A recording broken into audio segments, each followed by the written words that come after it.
How is life harder? The access to information is a whole lot easier. Well, life is information. Yeah, but then the prevalence, or then the amount of information also creates other problems, because now you have, like we've been talking about, you want to go start a business, you look up, how do I start a business online?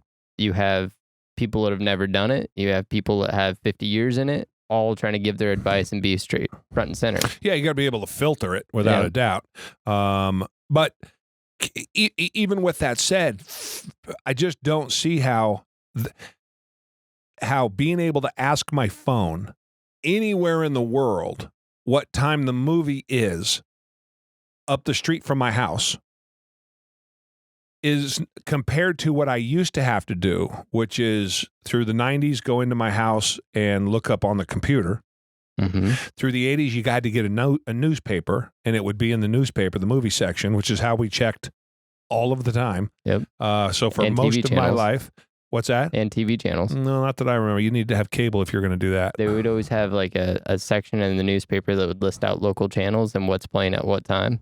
And so you'd go in there and be like, all right, Fox You'd have 12, a TV guide. Yeah, like it was 4 p.m. TV guide came every week, and Yep. it had the next week's show in the TV guide. That's Yep. correct. Yes. I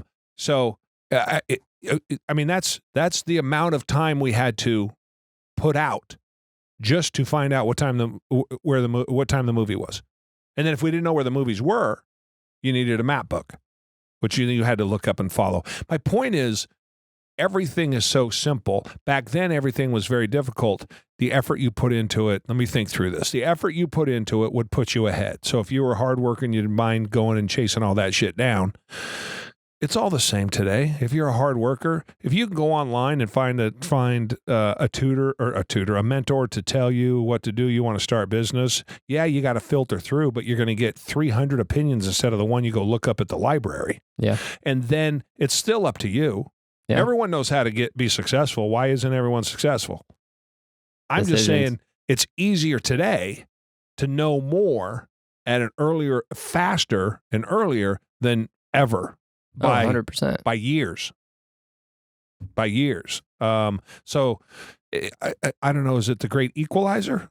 And if it is, why isn't everyone successful? Although everyone is relative to the life I had and everybody else had on average in 1982. You still have a bit of privatizing of information. I mean, there was a few different people, activist type people, who worked most of their lives to try to get a lot of the privatized information online so everybody could access it.